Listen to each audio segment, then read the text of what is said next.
एक छोटे से जंगल में एक नन्हा सा परिंदा रहता था।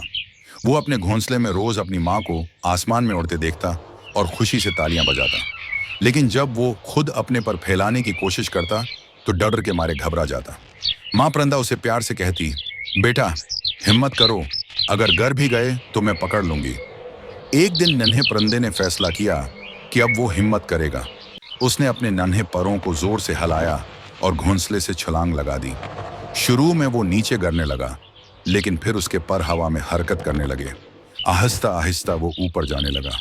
नन्हा परिंदा खुशी से बोला, माँ, माँ, मैं उड़ रहा हूँ। इस दिन के बाद वो परिंदा आसमान का बादशाह बन गया और सबको ये सबक दिया कि हिम्मत करो तो मुश्किल आसान हो जाती है। बच्चों, अगर आपको हमारी वीडियो अच्छी लगी तो हमारे चैनल प्रिंस रील्स 786 को जल्दी से सब्सक्राइब करो और घंटी वाला बटन भी दबाओ ताकि हर नई वीडियो आपको सबसे पहले मिले।